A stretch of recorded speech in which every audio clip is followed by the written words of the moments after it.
શું છે સુનીતા, તું તો કેટલી યાર હેરાન કરે છે. હવે મહિનામાં 2 રજા લઈશ એવું કઈ તે કામ બાંધ્યું તું, આખા મહિનાની તારી 5 રજા થઈ. હદ કરી તે પેલા 4 નંબરમાં પેલી દક્ષાનું કામ બાંધ્યું. જો એના કામ માટે થઈને છે ને તું મારું કામ ના બગાડીશો, કેમ કે તું તો રોજ હવાર નવા કામ બાંધે ને પછી જૂના લોકોને હેરાન કરે નહીં ચાલે. અને અલી તારા એટલી બધી ઉતાવળ હોય છે. કાલ તું ચોકડી ધોયા વગર જતી રહી, અમાર માજી લપસીને પડ્યા હોત તો કોણ કરત એમનું? તું આમ જો સુનીતા, કેટલી સેપટો બાજી છે. કાલ તો મને બા બોલતા હતા કે અરે એ કામ કરે છે કે આમથી આમ સાવેણી મારીને હેડતી થાય છે. આ શું છે સુનીતા? અને કાલે મેં તને કીધું કે હું થોડી બિઝી છું તો તું વોશિંગ મશીનમાં કપડાં નાખી દે, તો આ પીન હોતા તે કપડાં નાખી દીધા. મારા આખા વોશિંગ મશીનની પથ્થર ફડાઈ ગઈ. અલી શેનો પગાર વધારવાનો? તું તો દર 2-3 મહિને પગાર વધારો. અમાર ઘરવાળા નહીં આ રીતે પગાર નથી વધતા.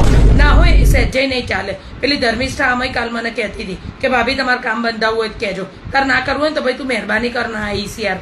એટલે વાર તહેવાર પ્રસંગ તમને આટલું હાચવીએ છે, તમને કિંમત જ નથી. અને સાંભળ સુનીતા, આજે મહેમાન આવવાના છે એટલે વાસણ વધારે હશે એટલે બધે કરીને છેલ્લે આવજે અને અહીંયા આગળ જમી લેજે. દૂધ પાક ને પૂરી બને. કેમ વાસણ વધારે કેમ છે? એટલે અલી મહેમાન આવે તો વાસણ તો થાય ને. શું પતરાળામાં જમાડીએ મહેમાનને? ભગવાન, આ જમાનામાં તો હારી કામવાળી મળે ને અને ટકે તો તમારે માની લેવું તમે ગયા જન્મમાં બહુ પુણ્ય કર્મ કરે. શું છે